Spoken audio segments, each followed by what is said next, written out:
Dear children, good morning. मेरे बच्चों,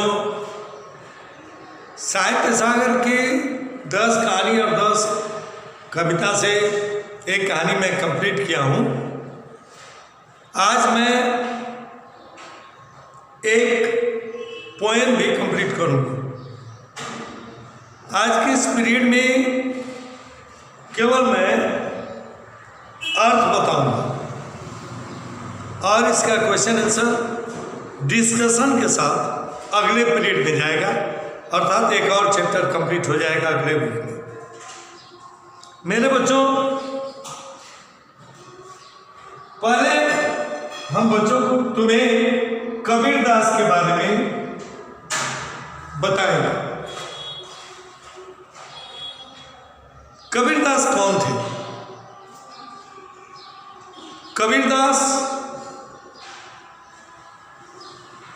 एक बहुत बड़े संत थे। कबीरदास जाति पाति के भेदभाव को नहीं मानते थे। वे किसी विद्यालय में पढ़ने नहीं गए थे। साधुओं की संगति से उन्होंने ज्ञान प्राप्त किया था। घूमे थे।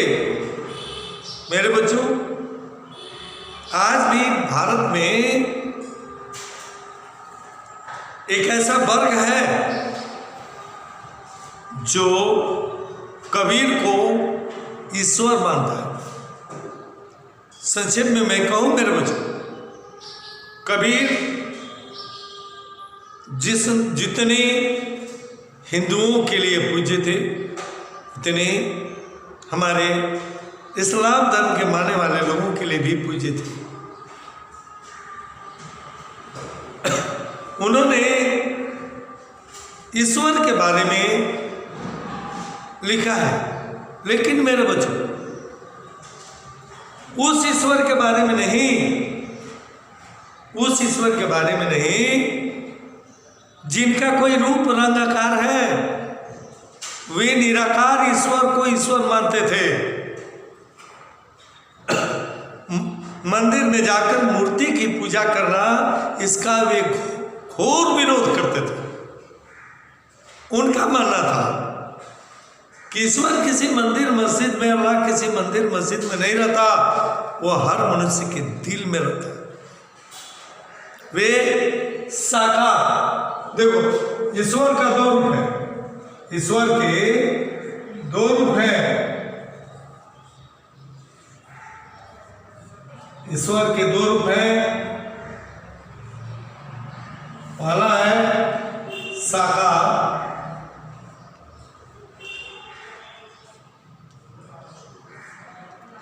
और दूसरा है निराकार।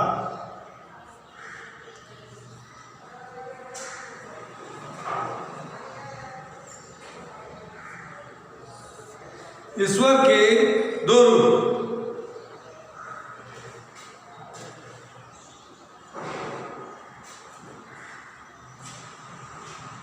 साकार और निराकार, जिसको मैं संक्षेप में बताऊं मेरे बच्चों। निराकार का अर्थ है वह ईश्वर जिसका कोई आकार नहीं। साकार का अर्थ है वह ईश्वर जिसका आकार है। निराकार का अर्थ है वह ईश्वर जिसका कोई आकार नहीं। साकार ईश्वर की पूजा मंदिरों में होती है, किंतु निराकार ईश्वर की पूजा मंदिर मस्जिद में नहीं होती। मेरे बच्चों, कबीर ऐसे ईश्वर को मानते थे जो प्रकृति में हर वस्तु में, वो सजीव हो या निर्जीव हो, सब में वास करता है। हर प्राणी में वास करता है। घर द्वार किताब कापी, हर जो सजीव है निर्जीव, सब में उस ईश्वर को मानते थे। उन्होंने एक महान ग्रंथ की रचना की है जिसका नाम है बीजक। याद रखो, बीजक कबीर के द्वारा लिखे गए महान ग्रंथ का नाम है बीजक। इसके 3 भाग हैं। पहला भाग है साखी, दूसरा भाग है सबक, तीसरा भाग है रामायण। उनके साखियों में से इस कविता में 5 साखियां दी गई हैं। 5 साखी। मेरे बच्चों, आप लोगों के पास किताबें नहीं है, इसलिए इन 5 साखियों का भी मैं फोटो भेजूंगा ताकि उन साखियों को देखते हुए इसका अर्थ आसानी से समझ सको। इनमें से कुछ साखियां आप लोग पहले से ही जानते हैं। जैसे पहली साखी, अब मैं अर्थ पा रहा हूं, मेरे बच्चों ध्यान से सुना। गुरु गोविंद दो खड़े काके लागू पाए, बलिहारी गुरु आपने गोविंद दियो बता। मेरे बच्चों, कभी गुरु को ईश्वर से भी बड़ा मानते थे। उनका मानना था कि बिना गुरु के कृपा के, बिना गुरु की कृपा के, बिना गुरु के दिए हुए ज्ञान के ईश्वर की प्राप्ति नहीं हो सकती। इसी बात को कि गुरु हमेशा व्यक्ति के लिए, गुरु हमेशा ईश्वर से भी श्रेष्ठ है, ग्रेट है, महान है, इस कविता की रचना की है। कह रहे गुरु गोविंद दो खड़े काके लागू पाए। कह रहे हैं कि एक बार मेरे सामने गुरु और ईश्वर दोनों ही उपस्थित हुए। दोनों। एक बात बताओ मेरे बच्चों, भले ही तुम दूर हो, मैं तुमसे एक प्रश्न करता हूं। अचानक तुम्हें कहीं जाना है, माता पिता का आशीर्वाद लेना, और माता पिता दोनों ही तुम्हारे सामने आ जाए, तो तुम्हारे मन में यह संशय उत्पन्न जरूर होता है कि पहले पापा के पैर छूं या माता जी का पैर छूं। आता है, जरूर आता। क्या करोगे? अंत में यह सोचकर कि जन्म देने वाली माँ है, खाना खिलाने वाली माँ है, इसीलिए सबसे पहले मेरे बच्चों, आप लोग माँ के पैर पहले छूते, उसके बाद पिताजी के। सही करते। वैसे ही कबीरदास जी कहते कि एक बार मेरे सामने ईश्वर और गुरु दोनों आ गए। मैं दुविधा में फंस गया कि मैं सबसे पहले किसको प्रणाम करूं। गुरु को प्रणाम करता हूं तो ईश्वर नाराज होते हैं, ईश्वर को प्रणाम करता हूं तो गुरु को नाराज होते हैं। उनके मन में संशय चलने लगा, किसको सबसे पहले प्रणाम करूं। मेरे बच्चों ने सोचा कि यदि गुरु मुझे ज्ञान नहीं दिए होते तो आज मैं ईश्वर को पहचानने में सफल नहीं होता। गुरु की कृपा है, it is the blessing of my teacher. गुरु की कृपा है कि मैं मनुष्य रूप में आए हुए ईश्वर को मैं पहचान पाया, नहीं तो मैं ईश्वर को नहीं पहचान। अंत में उन्होंने कहा, हे गुरुदेव, आप श्रेष्ठ हैं, जिनकी आपकी कृपा से मैं ईश्वर का दर्शन कर पाया, इसीलिए सबसे पहले प्रणाम आपको। जो ही उन्होंने गुरु को पहले प्रणाम किया और ईश्वर को बाद में, वे अपनी दुविधा से बाहर आए। जो उनके मन में दुविधा चल रही थी, संशय चल रहा था, शंका चल रही थी, डर था कि एक को पहले प्रणाम करने से दूसरा नाराज होगा, वो संशय, वो दुविधा, वो डर समाप्त हो गया। कहने का मतलब कबीर यहां बता रहे हैं कि गुरु का स्थान ईश्वर से भी ऊंचा है। ये रहा पहले से। गुरु गोविंद दो खड़े काके लागू पाए। गुरु और ईश्वर दोनों एक साथ खड़े हैं। मैं किसके चरण को स्पर्श करूं, किसको प्रणाम करूं, किसका अभिवादन पहले करूं। बलिहारी गुरु आपने, हे गुरु आप धन्य हैं कि आपकी कृपा कृपा से मैं ईश्वर को पहचान पाया हूँ, इसीलिए सबसे पहले प्रणाम आपका है। जो ही उन्होंने गुरु को प्रणाम किया वे अपनी दुविधा से मुक्त हो गए। ये रहा पहली साखी।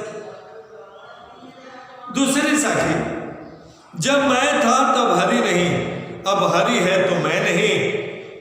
प्रेम गली अति साकरी, जामे दोनों समाही। मेरे बच्चों याद रखो, दो बातें मैं बता रहा हूं। पहली बात अहंकार,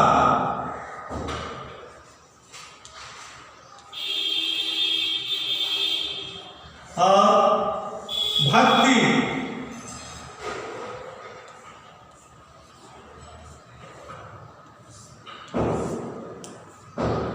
कबीर की कहानी का मतलब ये है, मेरे बच्चों आप लोगों ने देखा होगा किसी मंदिर में बड़े बड़े पंडित जाते हैं, पूजा करते हैं, धारा प्रवाह मंत्रोच्चारण करते हैं। यदि उनके अंदर मंत्र की शक्ति का अहंकार है तो समझो कि वे सच्चे भक्त नहीं है। सच्ची भक्ति दिल से होती है, जहां कोई अहंकार नहीं होता, न ज्ञान का, न धन का, न बल का। जहां अहंकार होता है मेरे बच्चों, वहां भक्ति नहीं होती, और जहां भक्ति होती है वहां अहंकार नहीं रहता। वही कवि कर रहे हैं कबीरदास। जब मैं था, मैं, यहां एक शब्द है मैं जैसे रावण भी कहता था, अहम एको द्वितीयो नास्ति, मैं ही ईश्वर हूं। मैं शब्द बहुत खतरनाक होता है। जो मैं का इस्तेमाल करता है तो समझो उसके मैं शब्द में अहंकार चलता है। वही कबीर कह रहे हैं, जब मैं था तब हरि नहीं, अर्थात जब तक मेरे अंदर अहंकार था मुझसे ईश्वर की भक्ति नहीं हो पाई, ईश्वर की भक्ति नहीं हो पाई। अहंकारी व्यक्ति को ईश्वर मतलब कि उसकी कोई प्रार्थना को सुनते ही नहीं, महत्व नहीं देता ईश्वर। जो सरल और सहज भक्ति से ईश्वर और अल्लाह को समर्पित हो जाता है, अपना जीवन उसे सौंप देता है, वही सच्चा भक्त होता है मेरे बच्चों। वही कह रहे हैं कि जब मैं था तब हरि नहीं, जब तक मेरे अंदर अहंकार था तब मुझे ईश्वर नहीं मिले, मुझसे भक्ति नहीं हो पाई। अब हरि है तो मैं नहीं, अब मैं अहंकार को त्याग करके भक्ति करने लगा हूं तो मेरे अंदर कोई भी अहंकार नहीं। आज भक्ति करने लगा हूं तो अहंकार मिट गया। यहां नेक्स्ट लाइन, प्रेम गली अति साकरी, जामे दोनों समय। कर रहे हैं कबीरदास कि ईश्वर से प्रेम करने का रास्ता बहुत पतला है, इतना पतला है कि उसमें अहंकार और भक्ति दोनों एक साथ नहीं जा सकते। तात्पर्य अर्थ यह कि अहंकार रहेगा, भक्ति नहीं होगी, भक्ति होगी, अहंकार नहीं रहेगा। दोनों में कोई एक रहेगा। अहंकार रहेगा, भक्ति नहीं होगी, अहंकारी मनुष्य अहंकारी बना रहता। और जब भक्ति करने लगता है अहंकार मिट जाता है, वो ईश्वर अल्लाह सबका प्रिय भक्त बन जाता। वही कह रहे हैं बोल सके, जब मैं था तब हरि नहीं। कबीरदास जी कहते हैं जब तक मेरे अंदर अहंकार था तब तक मुझसे ईश्वर की भक्ति नहीं हो पाई। अब हरि है तो मैं नहीं। आज जब मैं ईश्वर की भक्ति करने लगा हूं मेरे अंदर अहंकार नहीं। प्रेम गली अति साकरी, प्रेम का रास्ता इतना पतला है कि उसमें अहंकार और भक्ति दोनों एक साथ जा नहीं सकते, दोनों एक साथ जा नहीं सकते। अतः इस साखी द्वारा कबीर ने बताया है कि हमें अपने आराध्य की भक्ति, जिसको भी हम अपना आराध्य माने हैं, उसकी भक्ति अहंकार त्याग कर करनी चाहिए। पॉइंट नंबर 3,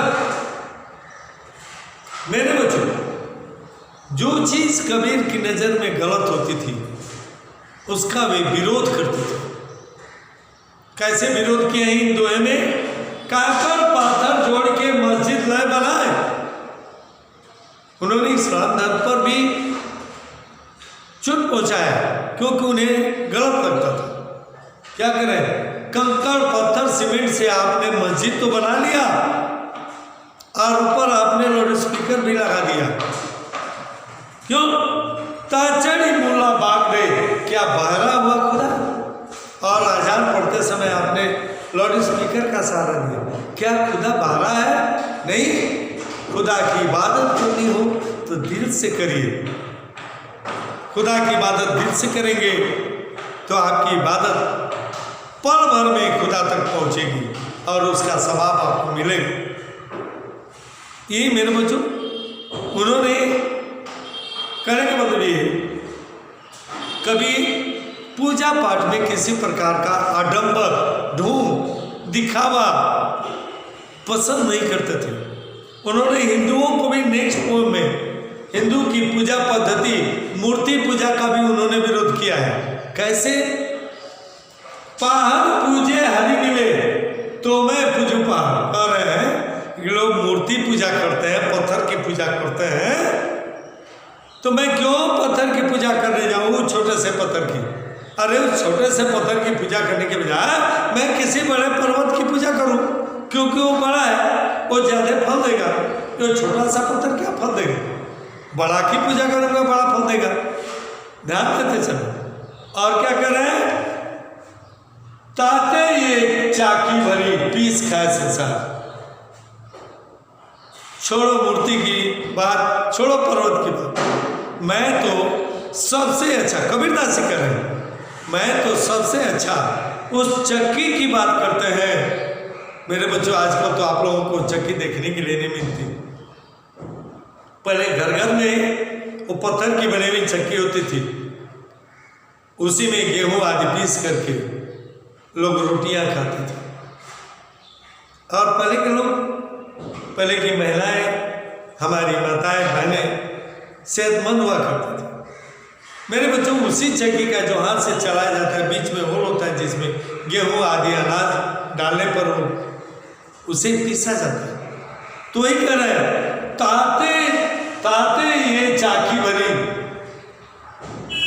छोटे से पत्थर या बड़े से पहाड़, उससे अच्छा तो ये घर की चक्की है जिसका पीसा हुआ हम खाते हैं, पेट भरते हैं।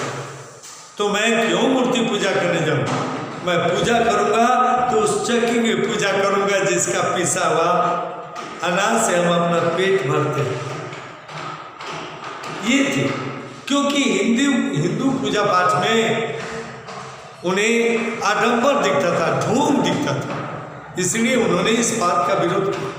उनका कहना था कि ईश्वर दिल में है। मन को साफ करके अपने गलतियों का क्षमा मांगते हुए ईश्वर को एक बार दिल से याद करो, ईश्वर तुरंत आपकी प्रार्थना को सुनेगा। यही कबीरदास जी चाहते थे। उनकी साखी का अंतिम साखी है, ध्यान देना। मैं एक बात बच्चों को बताऊं, मेरे बच्चों, मैं कहूं कि ईश्वर, अल्लाह, खुदा अनलिमिटेड है, तो थोड़ी देर के लिए तुम्हें लगेगा सर क्या करें? नहीं मेरे बच्चों, ईश्वर के, अल्लाह की, हम अपने आराध्य देव की कृपा को, उनकी महिमा को, उनके रंग रूपाकार को हम एक शब्दों की सीमा में बांध नहीं सकते। मैं बताऊं, आज भी ईश्वर पर रोज हजारों किताबें छपती हैं, फिर भी वो पर्याप्त नहीं है। अल्लाह पर हजारों किताबें छपती हैं, फिर भी कोई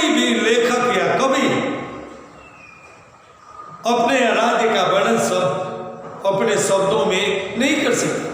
जितने भी वर्णन करता जाए उसे हमेशा यही लगता है कि मैं अब अपने आराध्य का, अपने ईश्वर का, अपने अल्लाह का पूरी तरह से वर्णन नहीं कर पाया।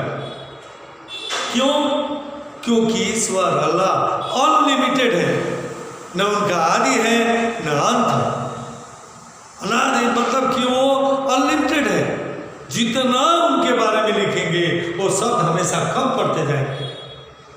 दुनिया का महान से महान विद्वान भी अपने शब्दों में ईश्वर के अल्लाह की महिमा के वर्णन को बांध नहीं सकते। वही है यार, क्या कर रहे हैं? एक एग्जाम्पल दिया है कबीरदास ने, सब धरती कागज करूं लेखन सब बन रहा है। कह रहे हैं कि ईश्वर का वर्णन करने के लिए पूरी धरती को मैं कागज बना दूं, लेखन सब बन रहा है, और पूरे पेड़ पौधों को मैं कलम बना दूं, तो तीसरा इंक की स्याही की भी जरूरत पड़ेगी ना। और क्या? 7 समुद्र मसी करूं, 7 ओशियन को मैं स्याही बना दूं, और ईश्वर के और गुरु के, ईश्वर ही नहीं गुरु के भी गुणों को लिखना, उनकी महिमा का वर्णन करना शुरू करो कि ये वस्तुएं कम पड़ जाएंगी, कम पड़ जाएंगी। सब धरती कागज करूं लेखन सब बन रहा है, 7 समुद्र मसी करूं, गुरु गुण लिखा न जाए। गुरु के गुणों का वर्णन करने के लिए कबीरदास जी कहते हैं कि यदि मैं कागज के रूप में धरती को ले लूं, कलम के रूप में सारे पेड़ पौधों को ले लूं, और स्याही के रूप में, इंक के रूप में 7 समुद्र के ले लूं, फिर भी गुरु के गुणों का वर्णन करने में ये वस्तुएं कम पड़ जाएंगी। मेरे बच्चों, ये साखी 5 दोहों का है, बहुत जल्दी कंप्लीट हो गया। अगले पीरियड में मैं इसका क्वेश्चन आंसर पहले डिस्कशन करूंगा, एक एक बात का जो अर्थ मैं कराया हूं उस पर ध्यान देना।